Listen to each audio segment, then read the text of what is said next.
Hey everybody, what's going on? It's Big for One Gaming here, and welcome back to episode number 6 of our Zero Overall Dynasty here on College Football 26. And of course, this is the final, regular season finale of Season 7. We spent the first 6 seasons just simulating just to build this team up, and now we get into pretty much the bulk of everything. We play 4 games per episode.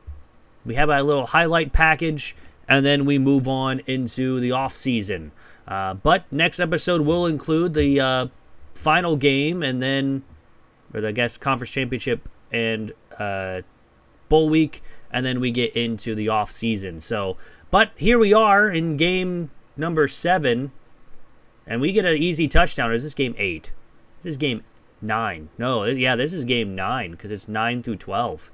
But we get an easy touchdown on the QB sneak to go up 7-0. Sam Houston will begin their first drive of the game. Here on 4th down and goal, they find an open receiver, and they tie the game up pretty easily. But jumping ahead to the second quarter after we added a field goal to go up 10-7, Sam Houston would take their first lead of the game. They throw left side to a wide open tight end. I guess not wide open. He was pretty well covered. They do end up reviewing this for some reason, but I mean, he had 2 feet in. That was a catch in NFL standards, not even with college. But here on 3rd down and 10, down by 4, we throw it up to Hyman, who comes down with the football. That was probably the play of the season for this Omaha Orbits team. I mean, he just high-pointed the football better than the safety that was, or the corner that was covering him.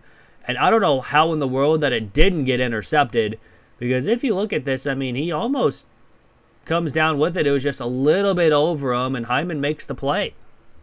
So we take the lead 17-14. A couple plays later, going about under almost 2 minutes left to go in the half, they go with the screen. He fumbles the football, and Bradfield, with the slowest spin move of all time, ends up scoring a touchdown on the fumble recovery. And that was our first defensive touchdown ever here with the Omaha Orbits here in 26. But Sam Houston would counter with another touchdown. They would pretty much be now down 3 with under a minute to go.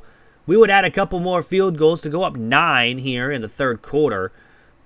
And then, of course, Qualls on goal to go at the 1-yard line get a touchdown. So just like that, we are up 15 points. Trying to go for 2, just no one really open. We throw to our halfback, which doesn't really help. But speaking of our halfbacks, we lose 2 of them in this episode, and we can't really run the ball late, especially in the later games. But fourth quarter, 2 minutes to go, they would add a field goal. They would also add a touchdown here after we really didn't do anything on our side. But Sam Houston would make this 36-31, but we would end up get the win by that score. Sam Houston would go to 1-8 on the season, and we would add another win into our total. We scored 20 points in the second quarter. That was pretty much why we won the game. We didn't have that second quarter, we would have lost. But we'll take the win. We go to 6-3 on the season, 4-0 in the CUSA. Qualls had a great game, 33 of 39 with 284 and a touchdown, no interceptions. Rushing-wise, Sheets, 83 yards rushing. Qualls had 3 rushing yards for 2 touchdowns. Balaga had 10 catches for 71 yards. Hyman had that 1 catch, and it was the touchdown. So we'll gladly take it. Defensive-wise, Harbor led the team with 15 tackles from the corner position. We only had 3 sacks on the day, no picks. We did, of course, force a fumble. We had a lot of deflections as well. And, of course, recovered it from Bradfield and returned it for a touchdown. No blocks or safeties here in this episode either. We are perfect on the day for kicking-wise, but let's head into game number 2 of the episode. We get Kennesaw State, and game number 10 overall here in the season. We are the exact same overall as Kennesaw State, so hopefully we can have a good game here against a very tough Owls team. And of course, hopefully, we'll get the win and move on to, stay undefeated in the CUSA. And 1st and goal. We're going to throw over the middle. We have Hyman, who had a touchdown last game, gets another one here. That's 28 touchdowns now for Qualls on the season. He had a very good game in this one. Unfortunately, though, didn't finish it. But Qualls again here, second quarter, 6 minutes to go, still up 7-0. Finds our backup tight end of KZ, open, touchdown. Number 29. Here on the season, and it's 14-0 early. And still 14-0. Qualls is still in. However, again, like I said before, he does not finish this game. On second down and goal with 3 minutes to go, Neely goes in motion. They send a huge rushing blitz. Neely gets open, and he finds the end zone. 3 touchdowns on the night for Qualls, and already 184 passing yards. So we are up 21-0 here in the first half, and it's still 21-0. Now Teague is in after an injury to Qualls. We throw it up to Hyman. He makes a great catch and another great play. So it is right now 21-0. Excuse me. But let's see if we can find a way to get another score. We roll right with Teague, finds the open receiver, and gets a touchdown. So just like that, it is 28-0 going into the third quarter. I mean, late in the third, too. Both teams really didn't do anything to start the third quarter. As you can see, our backup running back is playing defense. We really felt the wear and tear here in these four games. It was bad, but Kennesaw State will make it 28-7. We would make it 38-7 with a field goal, but here on first down and goal, on another option play, they get a touchdown. So now 14 points here for Kennesaw State, and it'll be 31-14. Fourth quarter, 4 minutes to go in the game. Of course, with our backup running back playing defense, really can't run the ball. So we have to throw the ball, throws it right side, just our receiver gets mossed, and they would get a pick six to make it 31-21, and all of a sudden we have a game with only 4 minutes to go. And now jumping ahead to 2 minutes ago after our offense, again, can't really do anything. Third down and 4, they throw it right side, and Bradfield again gets the interception this time and finds the end zone for the second defensive touchdown here on the season and of the career of the Omaha Orbits. We would win 38-28. They would add a touchdown very late in the game. They scored all 28 points in the second half, but we pretty much had the game covered. We only needed 10 points in the second half to really put this game away. So, pretty solid. Qualls, again, did not finish the game, but he had a very good game in total. 25-31, 202 with 3 touchdowns. Teague, 10 of 18, 135, and a touchdown and a pick. Rushing-wise, Emmanuel had 15 carries, 52 yards. Nothing on the ground for touchdowns-wise, but Balaga, Neely, Hyman, and Casey all had the touchdowns. Balaga had 15 catches, 100 yards, and a touchdown. He was the player of the week this week as well. We had 4 sacks on the day. We had the 1 pick from Bradfield, which was the touchdown. We only had 1 pass deflection here on the day as well. So, other than that, though, we were perfect on kicks.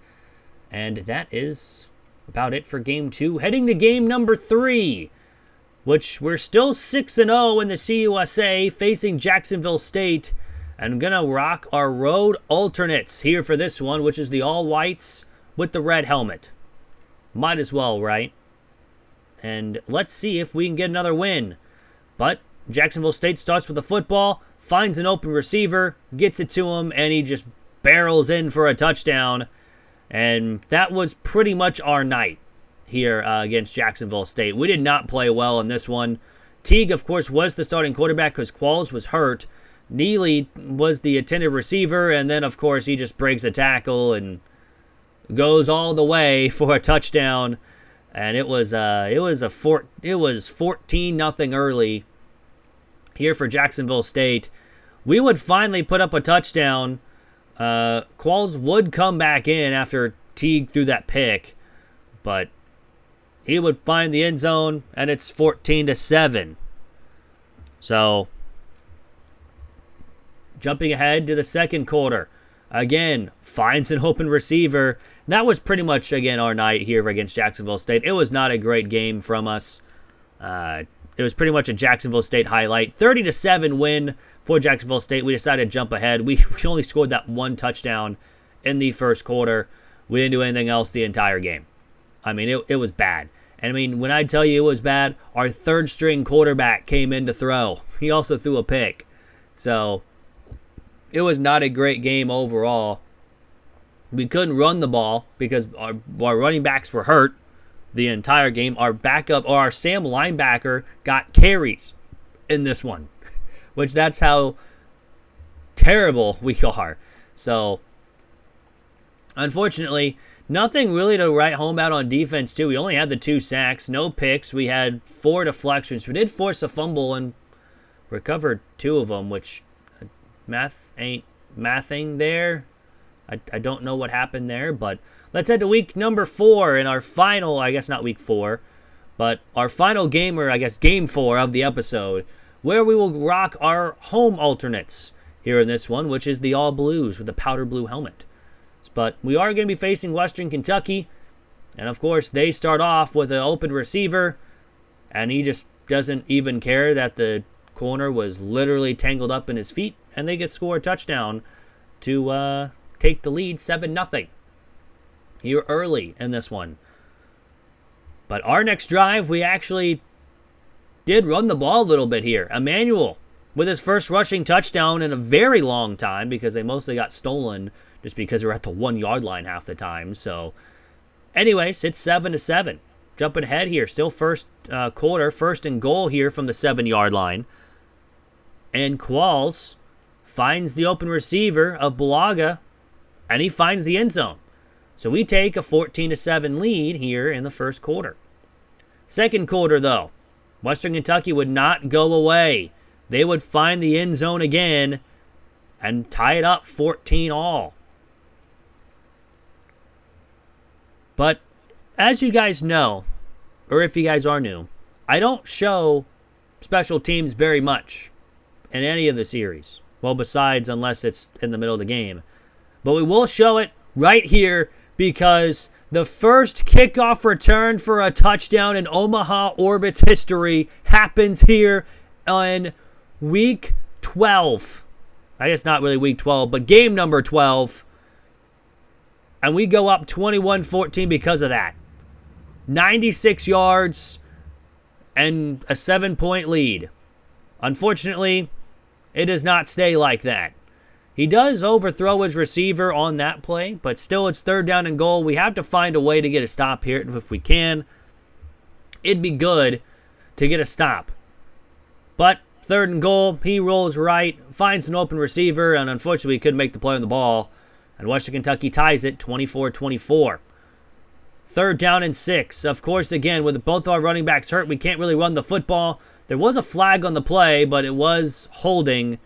And Western Kentucky will take the lead 31-24 late in the game with 2 minutes to go in the third quarter. So we still have a shot to go down the field and tie the game. Unfortunately, that does not happen. But we do end up tying it late in the game. Here in the fourth quarter with 30 seconds left, Kramer gets the catch. He somehow gets in the first down, or by the first down marker. So tie game 31-all with 33 seconds to go. Our Sam linebacker is actually going to take this run here. And with only 29 seconds to go, again, we just decide to run the football. Try to get ever so closely, or closer, technically. Words are hard. But with 15 seconds to go, a field goal, and we go 8-4 on the season as long as we can make it. And if we do, that'd be amazing. With 2 seconds to go, we do snap it, we do kick it, and it is good. And Omaha Orbits go 8-4 here in Season 7, the first winning season ever for the Orbits. I mean, we barely won a game before this. So, and we had a couple close games that were losses here. And unfortunately, we finally get a close win. Qualls and Teague both had, a somewhat decent game. Qualls had a touchdown and a pick. Teague had one passing touchdown. Manuel had a rushing touchdown. Yeast had 7 for 11 on the ground from a Sam linebacker. Bulaga had the touchdown. Same thing with Kramer. 9 of 83 for Bulaga to lead the team as well. He was pretty much our main number one wide receiver pretty much throughout here. We had a bunch of tackles for a loss. We did have a sack. We did have a pick from Malcolm Henry as well. I guess I forgot to add that in. That's my bad. But nothing really else there for that. Kicking-wise, we were perfect on the day. Punting-wise, we did punt a couple times, and we did have that kick return for a touchdown here in this one. But if you guys do want a player in this dynasty, write a comment down below. I'll get to the recruits here in just a second here on the screen.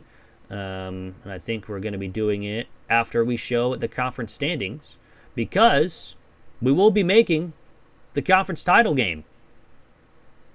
Florida International and Omaha Orbits will be going up against each other in the CUSA Championship. Hopefully that will improve our star rating as well and go up to maybe a 1-star or a 2-star. That'd be nice. But we do only have 4 players committed, but we should be getting some more. Feeney should be committing in a couple weeks, and we are leading on a couple 3-stars. So if you guys do want a player, write a comment down below. I'll get you added in next season. But that's going to do it for the episode. Hope you guys did enjoy. If you guys did, hit the like button down below. It is free. Well, it helps out the channel. And anyways, episode will be back on Monday, next Monday. So I'm out. Peace. Have a great day.